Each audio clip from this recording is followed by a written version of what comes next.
Hi guys, welcome to GK Advisor. जैसा कि आपको पता ही है कि हमारी एमपीपीएससी मेंस की 3 मार्कर की सीरीज़ चल रही है, जिसमें हम 30 क्वेश्चन कल कंप्लीट कर चुके थे। आज की वीडियो में हम समथिंग 45 क्वेश्चन कंप्लीट करेंगे। ठीक है, तो स्टार्ट करते हैं। हम 3 मार्कर क्वेश्चन बहुत इंपॉर्टेंट होते हैं हमारे सिलेक्शन के पॉइंट ऑफ व्यू से। तो आज का हमारा पहला क्वेश्चन है बौद्ध धर्म। तो बौद्ध धर्म के बारे में हम क्या बता सकते हैं, जो भी हमारे अच्छे पॉइंट हैं वो हम बता सकते हैं कि बौद्ध धर्म के संस्थापक हैं गौतम बुद्ध। बौद्ध धर्म के त्रिरत्न बौद्ध धम्म संघ। इनकी प्रमुख शिक्षाएं कौन सी हैं? तो उनकी प्रमुख शिक्षाएं हमें जो भी उनके पता है शिक्षाएं अनात्मवादी, क्षणिकवादी, शुद्धवादी, चार आर्य सत्य, अष्टांगिक मार्ग। इसके अलावा ये पुनर्जागरण में विश्वास करते थे। ठीक है, और अहिंसा प्रेमी थे। तो ये सारे क्वेश्चन हम पॉइंट बता सकते हैं। चलिए, नेक्स्ट है हमारा गौतम बुद्ध। ठीक है, तो गौतम बुद्ध के बारे में हम देखते हैं कि गौतम बुद्ध के बारे में हम क्या पॉइंट सकते हैं कि बौद्ध धर्म के प्रवर्तक माने जाते हैं। इनका वंश का नाम डाल दीजिए आप, शाक्य वंश। इनका जन्म 563 BC लुम्बिनी में हुआ था। इनके बचपन का नाम था सिद्धार्थ। इन्होंने अपना प्रथम उपदेश सारनाथ में दिया था। इसके अलावा और भी पॉइंट आप जो भी हैं वो डाल सकते हैं कि जैसे कि गौतम बुद्ध के घर त्यागने की ये क्या कहलाई, तो महानिष्क्रमण। निर्माण की प्राप्ति क्या कहलाई, महापरिनिर्माण। ठीक है, उपदेश देने की क्या कहलाई, तो धम्म चक्र प्रवर्तन। इन्होंने अपना पहला उपदेश कहाँ दिया था, तो बोध गया में दिया था। तो जो भी पॉइंट हमें आते हैं वो हम लिख सकते हैं। चलिए, नेक्स्ट है हमारा क्वेश्चन त्रिपटक। त्रिपटक बहुत इंपॉर्टेंट है एग्जाम के पॉइंट ऑफ व्यू से, क्योंकि एग्जाम में आ भी चुका है। ये बौद्ध धर्म का महत्वपूर्ण ग्रंथ है। शाब्दिक अर्थ इसका टोकरी। त्रिपटक में 3 पटक हैं। कौन कौन से हैं? विनय पटक, सुत्त पटक, अभिधम पटक। तो कभी कभी प्रीलिम्स में या मेंस में अलग से सेपरेटली पूछ लेते हैं इन पटक्स के बारे में। तो विनय पटक में किसका वर्णन है? तो विनय पटक में बौद्ध भिक्षुओं के अनुशासन में रहने का वर्णन है। सुत्त पटक में नैतिक शिक्षा का वर्णन है। और अभिधम पटक में उपदेश का वर्णन है। ठीक है, जो बौद्ध भिक्षुओं के लिए जो उपदेश दिए थे गौतम बुद्ध ने, उसका वर्णन है। तो इनमें भगवान बुद्ध के उपदेशों का संकलन है। नेक्स्ट हम देखते हैं आर्य सत्य। चलिए, तो भगवान बुद्ध ने 4 आर्य सत्य दिए कि दुख है, दुख का कारण तृष्णा को बताया उन्होंने। दुख का निवारण संभव है, अष्टांगिक मार्ग के थ्रू दुख का निवारण किया जा सकता है। अष्टांगिक मार्ग कौन से हैं वो हम आगे देखते हैं। अष्टांगिक मार्ग है तो 8 मार्गों को बताया था भगवान गौतम बुद्ध ने कि इन मार्गों का सहारा लेके हम दुख का निवारण कर सकते हैं। कौन कौन से मार्ग हैं? दृष्टि, संकल्प, वाक, कर्म, जीविका, व्यायाम, स्मृति, समाधि। चलिए, नेक्स्ट क्वेश्चन हम देखते हैं कैवल्य। तो आपको पता है, सबसे पहले तो आप ये बता दीजिए कि कैवल्य का संबंध किससे है। तो उसका संबंध जैन धर्म से है। ठीक है, जैन धर्म में संपूर्ण ज्ञान को कैवल्य कहते हैं, तो संपूर्ण ज्ञान को कैवल्य कहते हैं। कैवल्य प्राप्त होने पर पुनर्जन्म की समाप्ति हो जाती है, मतलब व्यक्ति जन्म मरण के चक्र से मुक्त हो जाता है। चलिए, नेक्स्ट हम देखते हैं जैन धर्म को किन राजाओं ने संरक्षण दिया। तो पता होना चाहिए आपको, पहले सबसे संरक्षण दिया था हर्यक वंश के बिंबिसार ने, फिर उनके पुत्र अजातशत्रु ने, इनके पुत्र उदयन ने, इसके अलावा चंद्रगुप्त मौर्य ने, स्थूलभद्र ने, खारवेल ने, चेटक ने, चंद्रगुप्त ने। तो जैन धर्म को इन राजाओं ने संरक्षण दिया था। चलिए, नेक्स्ट क्वेश्चन हमारा है मगध। तो मगध 16 महाजनपदों सबसे प्रमुख था मगध। आपको पता है कि मगध 16 महाजनपदों का वर्णन हमें मिलता है बौद्ध धर्म के अगुंतन निकाय से। ठीक है, और राजधानी क्या थी मगध की? गिरिब्रिज। शासक थे बिंबिसार और इसका क्षेत्र था पटना। चलिए, नेक्स्ट क्वेश्चन हम देखते हैं सिकंदर। सिकंदर के बारे में हम देखते हैं क्या क्या पॉइंट हम डाल सकते हैं। मकदूनिया का ग्रीक शासक था, अलेक्जेंडर द ग्रेट कहते हैं इसे। इसके पिता थे फिलिप द्वितीय। इसके अलावा हम और पॉइंट क्या डाल सकते हैं कि सिकंदर जब भारत आया था तो वो भारत में एंट्री कहाँ से लिया था। तो सिकंदर ने भारत में एंट्री लिया था खैबर दर्रे से। ठीक है, आप अगर टॉप पे देखें इंडिया के, तो खैबर दर्रे से उसने भारत में एंट्री ली थी। इसके अलावा सिकंदर जब भारत आया था तब उस टाइम पे कौन से राजा किसके समकालीन थे? तो आपको मालूम होना चाहिए नंद वंश के शासक घनानंद इसके समकालीन थे। इसके अलावा कौन सा युद्ध भारत में हुआ था सिकंदर के साथ तो झेलम का युद्ध जो है वो हुआ था 326 BC। किसके बीच में हुआ था? ये युद्ध हुआ था सिकंदर और पंजाब के राजा पोरस के बीच में। तो झेलम का युद्ध अलग से एक पॉइंट आपको बन सकता है, अलग से एक क्वेश्चन बन सकता है एग्जाम में लिखने के लिए। चलिए नेक्स्ट हमारा है हर्यक वंश के संस्थापक। तो सिर्फ इसमें एक ही चीज़ पूछिए कि हर्यक वंश के संस्थापक कौन है, बस। तो बस हमें सिर्फ बिंबिसार का नाम डाल देना है और कंप्लीट। कुछ ऐसे क्वेश्चन होते हैं 3 मार्क्स में जिसमें हमें सिर्फ एक वर्ड में आंसर देना होता है कि मतलब हर्यक, पर फिर भी आप पूरा लिखिए। अगर पूछा है कि हर्यक वंश संस्थापक कौन थे तो आप पूरा एक लाइन लिख दीजिए कि हर्यक वंश संस्थापक बिंबिसार थे। That's it. उसके अलावा हमें कुछ और पॉइंट देने की जरूरत नहीं पड़ेगी। नेक्स्ट हमारा क्वेश्चन है अजातशत्रु। अजातशत्रु हर्यक वंश का प्रतापी शासक था। इसका उपनाम था कुणिक या पितृहंता। ठीक है, पितृहंता क्यों बोलते हैं? क्योंकि जो हर्यक वंश था पितृहंता वंश था। इसमें पुत्र पिता की हत्या करते हैं और राजा बनते हैं। अजातशत्रु ने अपने पिता बिंबिसार की हत्या की, उदयन ने अपने पिता अजातशत्रु की हत्या की, इसलिए इसको पितृहंता वंश बोलते हैं। ठीक है, तो अजातशत्रु के टाइम पे प्रथम बौद्ध संगति का आयोजन हुआ था। तो आपको मालूम ही है कि 4 बौद्ध संगति हुई थी, जिसमें पहली वाली बौद्ध संगति के टाइम पे कौन थे शासक? तो अजातशत्रु थे। चलिए नेक्स्ट क्वेश्चन हम देखते हैं उदयन। तो उदयन कौन थे? ये भी मगध के शासक थे। पिता इनके अजातशत्रु थे। जैन धर्म का समर्थक किया था। इन्होंने अपनी राजधानी परिवर्तन की थी। कहाँ से? राजगृह से पाटलिपुत्र। ठीक है, चलिए नेक्स्ट क्वेश्चन है हमारा नंद वंश के संस्थापक। तो नंद वंश के संस्थापक पूछा गया है, तो बस महापद नंद के बारे में बताना है हमें। और उन्होंने विशाल साम्राज्य की स्थापना की थी और एक राट की उपाधि धारण की थी, बस। उसके अलावा नेक्स्ट क्वेश्चन है हमारा सुश्रुत। तो सुश्रुत हमारे प्राचीन भारतीय शल्य चिकित्सक थे। ठीक है, शल्य चिकित्सक थे। शल्य चिकित्सा के जनक थे, सर्जन। उनकी रचना थी सुश्रुत संहिता। ठीक है, इसके अलावा आप डाल सकते हो कि ये गुप्त वंश से संबंधित हैं, क्योंकि गुप्त वंश में ही सुश्रुत जो थे वो चिकित्सक थे। इन्होंने धन्वंतरि से शिक्षा प्राप्त की थी। इनके गुरु कौन थे? धन्वंतरि। चलिए नेक्स्ट क्वेश्चन हम देखते हैं। नेक्स्ट क्वेश्चन है हमारा मेघस्तनीज। मेघस्तनीज पता ही है आपको कि चंद्रगुप्त मौर्य के दरबार में विदेशी यात्री थे। ठीक है, इनकी प्रमुख बुक है इंडिका। ठीक है, इंडिका में पाटलिपुत्र नगर का वर्णन है। अगर इंडिका अलग से आ जाती है तो यूनानी सम्राट सेल्यूकस का राजदूत था कौन?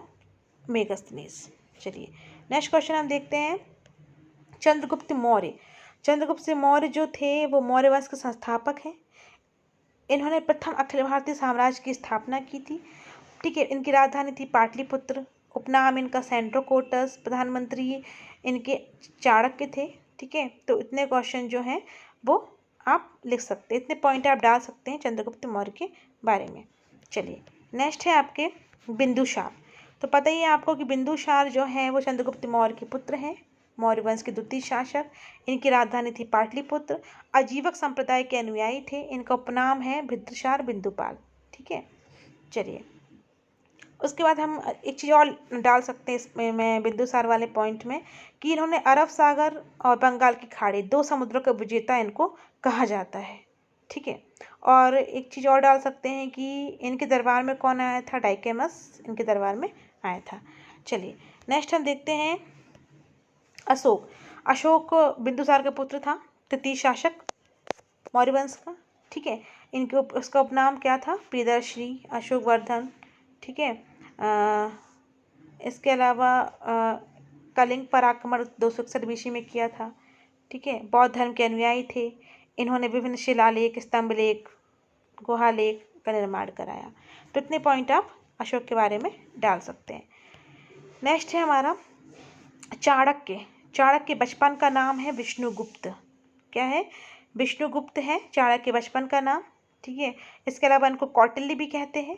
ये भारत का मैकियावेली भी कहा जाता है। इन्होंने लोक प्रशासन की प्रमाणिक पुस्तक अर्थशास्त्र की रचना की। यह मौर्य सम्राट चंद्रगुप्त मौर्य व बिंदुसार के प्रधानमंत्री भी रहे हैं।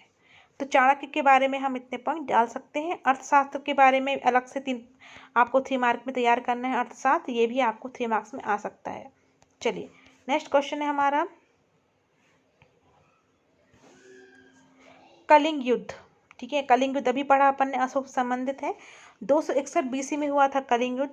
सम्राट अशोक ने अपने राज्याभिषेक के 8वें वर्ष में कलिंग युद्ध लड़ा।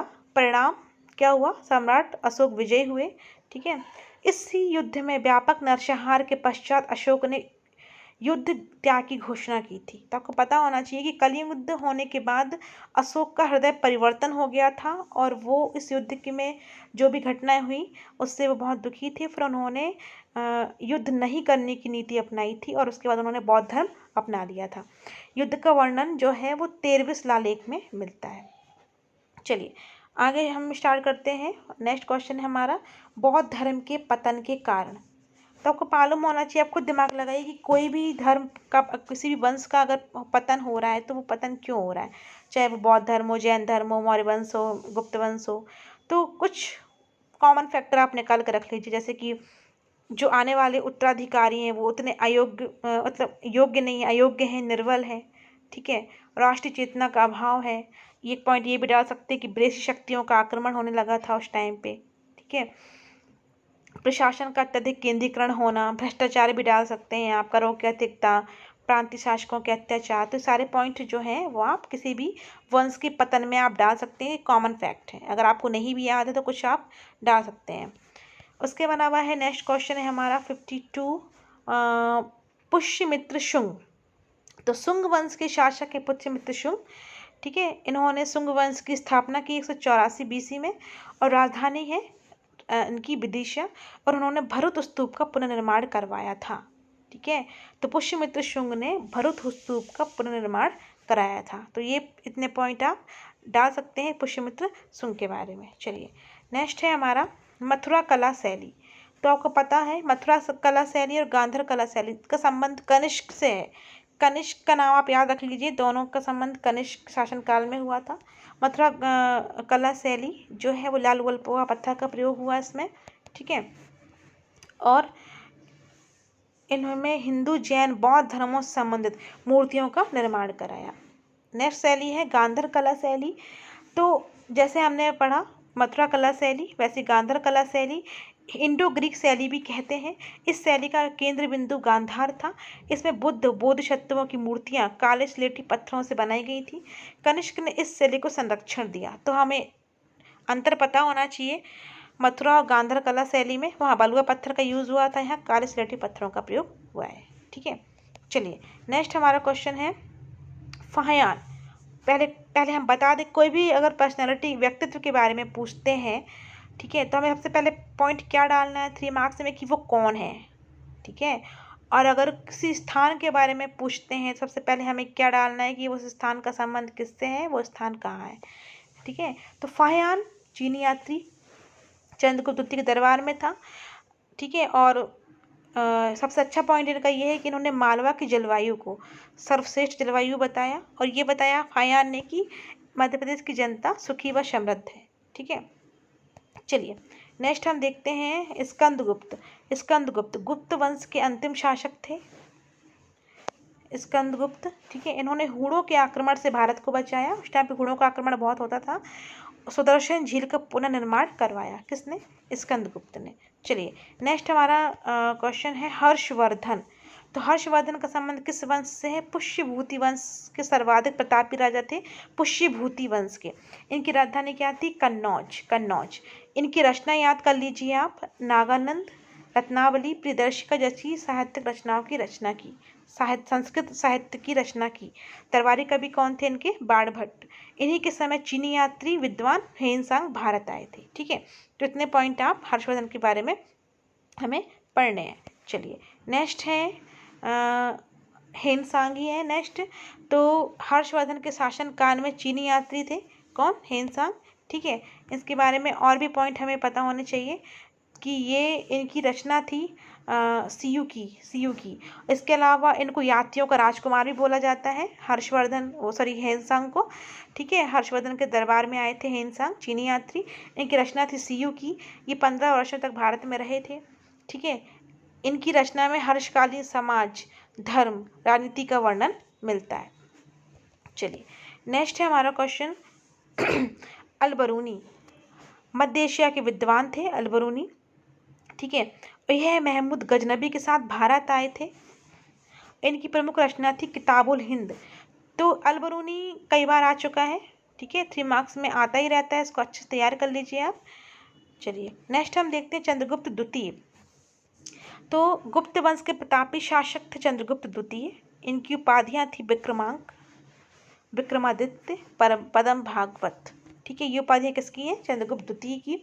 इनके दरबार में 9 रत्न थे। आपको मालूम है कि चंद्रगुप्त द्वितीय के दरबार में 9 रत्न थे। इसके अलावा और किसके दरबार में 9 रत्न थे? अकबर के दरबार में। इनके दरबार में चीनी यात्री फाहियान आए थे, अभी पढ़ा अपन ने। इनके शासनकाल को साहित्य और कला का स्वर्णकाल कहा जाता है। तो इतने पॉइंट हम पढ़ेंगे किसमें? चंद्रगुप्त द्वितीय के बारे में। ठीक है, चलिए नेक्स्ट है हमारा क्वेश्चन है 61 क्वेश्चन हमारा है। आज हमें कम से कम 45 क्वेश्चन कंप्लीट करने हैं। ठीक है, कल 30 किए थे, आज 45 करने हैं। पृथ्वीराज राशो, पृथ्वीराज राशो वीर रस से ओतप्रोत महाकाव्य है। इसके रचनाकार कौन थे? चंद्रवरदाई। ठीक है, और पृथ्वीराज राशो आपको नाम से समझ में आ रहा है कि इसमें किनका वर्णन होगा? पृथ्वीराज चौहान की जीवन चरित्र का वर्णन हमें मिलता है पृथ्वीराज राशो में। ठीक है, चलिए नेक्स्ट क्वेश्चन है हमारा सांख्य दर्शन। ठीक है, तो सांख्य दर्शन इसके प्रतिपादक है कपिल मुनि। भारत का सबसे प्राचीन दर्शन स्रोत है। इस दर्शन में 25 मूल तत्व हैं, जिनमें प्रथम तत्व प्रकृति है। इस दर्शन में सत्य रज तम तीनों गुणों को अपनाया गया है। चलिए, तो सांख्य दर्शन के बारे में हम इतने पॉइंट लिख सकते हैं एग्जाम में अगर आ जाए तो। चलिए नेक्स्ट क्वेश्चन है हमारा हड़प्पा और वैदिक संस्कृति में प्रमुख अंतर। ठीक है, तो यह नगरीय सभ्यता थी और वैदिक सभ्यता ग्रामीण व्यवस्था थी। ठीक है, हड़प्पा देवियों की प्रधानता है और वैदिक सभ्यता में देवताओं की प्रधानता है। हड़प्पा सभ्यता में उद्योग आधारित अर्थव्यवस्था प्रधान थी और ये कृषि पशुपालन पर आधारित थी। ठीक है, यहाँ की अर्थव्यवस्था, इसमें गणतंत्रात्मक स्थिति मजबूत थी हड़प्पा में, और यहाँ पे राजतंत्रात्मक स्थिति मजबूत थी। ठीक है, तो हम इतने पॉइंट लिख सकते हैं किसमें? हड़प्पा में और वैदिक सभ्यता में। चलिए नेक्स्ट क्वेश्चन है हमारा मनुस्मृति। ठीक है, तो पता ही है कि सबसे प्राचीन स्मृति है। इसे हिंदुओं की विधि संहिता कहा जाता है। इसके रचयिता है मनु। इसमें सृष्टि और से आरंभ करके मानव समाज के विकास व दैनिक कर्तव्यों का वर्णन मिलता है। ठीक है, तो इतने पॉइंट हम डाल सकते हैं इसमें मनुस्मृति में। नेक्स्ट हमारा है क्वेश्चन 65 क्वेश्चन है वेदांग। ठीक है, वेदांग आपको पता होना चाहिए कि वेदांग कितने हैं? वेदांग 6 हैं। तो वेदांग का अर्थ है वेद की सहायता करने वाली विधाएं। इस वेद के अर्थ ज्ञान में सहायता पहुंचाते हैं। वेदांग 6 हैं: शिक्षा, कल्पसूत्र, व्याकरण, निरुक्त, छंद और ज्योतिष। ठीक है, निरुक्त, छंद, ज्योतिष, शिक्षा, कल्पसूत्र, व्याकरण, ये क्या है? वेदांग। चलिए उसके बाद नेक्स्ट क्वेश्चन है हमारा श्वेतांबर और दिगंबर संप्रदाय में अंतर। तो आपको पता है कि जैन धर्म को द्वितीय जैन संगीति के बाद 2 धर्म में बांट दिया गया था। द्वितीय नहीं, फर्स्ट जैन संगीति के बाद, हाँ, 2 भागों में बांट दिया गया था। प्रथम जैन संगीति के बाद श्वेतांबर और दिगंबर में। तो श्वेतांबर में क्या था? श्वेतांबर के पहले हम देख लेते हैं कि श्वेतांबर के प्रमुख कौन थे? स्थूलभद्र। ठीक है, और दिगंबर के प्रमुख कौन थे? भद्रबाहु। ठीक है, श्वेतांबर में स्त्रियां निर्वाण योग्य थी, मतलब श्वेतांबर थोड़ा सा उदार संप्रदाय था। ठीक है, और दिगंबर स्त्रियां निर्वाण योग्य नहीं थी। मोक्ष प्राप्ति हेतु श्वेत वस्त्र त्यागना आवश्यक नहीं था श्वेतांबर के लिए, लेकिन दिगंबर के लिए मोक्ष प्राप्ति हेतु श्वेत वस्त्र आवश्यक था। श्वेत वस्त्रों को त्यागना आवश्यक था। श्वेतांबर ये आगम ग्रंथों को स्वीकार करते थे, दिगंबर ये आगम ग्रंथों को अस्वीकार करते थे। ठीक है, तो ये हो गया श्वेतांबर और दिगंबर में अंतर। नेक्स्ट क्वेश्चन है हमारा सारनाथ। तो सारनाथ काशी महाजनपद का प्रमुख बौद्ध स्थल है। इसका अर्थ है आध्यात्मिक प्रकाश की नगरी। यहाँ पर भगवान बुद्ध ने सर्वप्रथम अपना धर्मोपदेश दिया था। यहाँ पर अशोक ने प्रस्तर स्तंभों का निर्माण कराया था। तो इतने पॉइंट हम डाल सकते हैं सारनाथ। ठीक है, सारनाथ कहाँ पे है? ये उत्तर प्रदेश में है। ठीक है, बनारस के पास है, कुछ 10-11 किलोमीटर की दूरी पर। चलिए नेक्स्ट क्वेश्चन हम देखते हैं। लोथल, यहाँ से हमारा सिंधु घाटी सभ्यता का पार्ट चालू हो गया है। लोथल, लोथल सिंधु घाटी सभ्यता का कोई भी स्थान आए, ठीक है, सबसे पहले हमें ये बता देना है कि उसका संबंध हड़प्पा कालीन स्थल है, वो पहला पॉइंट तो यही हो जाएगा। अगर आपको खोजकर्ता के नाम याद तो आप वो बता दो, रंगनाथ राव ने की थी खोज, ठीक है। यह स्थल वर्तमान में अहमदाबाद गुजरात में है, ठीक है। यहाँ से पूर्ण हाथी दांत, चावल, बाजरे पर 2 मुँहे राक्षस कंकन आदि साक्ष्य मिले हैं, ठीक है। नेक्स्ट क्वेश्चन है हमारा कालीबंगा। कालीबंगा ये हड़प्पा कालीन स्थल है, पहला पॉइंट तो कॉमन है, कोई भी स्थल हो सिंधु घाटी सभ्यता का। इसकी खोज की थी ब्रजवासी लाल अमलानंद घोष ने। यह क्षेत्र वर्तमान में राजस्थान में है। यहाँ से जुते हुए खेत, अग्नि, हवन कुंड, चूड़ियाँ, इनके साक्ष्य मिले हैं। कालीबंगा, ठीक है। कालीबंगा, जूते ऐसे याद कर सकते हैं आप, काले जूते होते हैं ना, काले जूते, ठीक है। काली चूड़ियाँ, तो आप इससे याद कर सकते हैं कालीबंगा में हमें किसके साक्ष्य मिले हैं। चलिए नेक्स्ट हमारा क्वेश्चन है दसराग युद्ध। यह युद्ध रावी नदी के तट पर भरत वंश के राजा सुदास तथा 10 अन्य जनों के राजाओं के बीच में लड़ा गया था, ठीक है। रावी नदी के तट पर भरत वंश के राजा सुदास तथा 10 अन्य जनों के राजाओं के बीच लड़ा गया था। इस युद्ध में अंततः विजय राजा सुदास की हुई और इस युद्ध का वर्णन ऋग्वेद के 7वें मंडल में मिलता है। ऋग्वेद के 7वें मंडल में इसका वर्णन मिलता है, ठीक है। चलिए नेक्स्ट हमारा क्वेश्चन है ऋग्वैदिक धर्म। ऋग्वैदिक लोग प्रकृति के पूजक थे। ऋग्वैदिक धर्म में योग धर्म कांडों का प्रचलन था। ये सार्वभौमिक सत्ता में विश्वास करते थे। इस काल के प्रमुख देवता इंद्र व अग्नि थे, ठीक है। तो ऋग्वैदिक धर्म में हम इतने पॉइंट ऐड कर सकते हैं। नेक्स्ट हमारा क्वेश्चन है भागवत धर्म। इसके संस्थापक थे वासुदेव कृष्ण। इस धर्म का केंद्र मथुरा था। इस धर्म के अनुयायी मानते थे कि भक्ति द्वारा ही ईश्वर को प्राप्त किया जा सकता है, यज्ञ, बलि व पूजक के द्वारा नहीं, ठीक है। तो भागवत धर्म से संबंधित ये सारे पॉइंट हम दे सकते हैं एग्जामिनर को, ठीक है। नेक्स्ट क्वेश्चन है हमारा वत्स। वत्स आपको 16 महाजनपदों की से एक जनपद है वत्स। राजधानी इसकी कौशाम्बी। आपको सारे 16 महाजनपदों की राजधानी याद करनी है, ठीक है। क्षेत्र इसका है गंगा यमुना के तट पे। शासक इसके थे उदयन, ठीक है।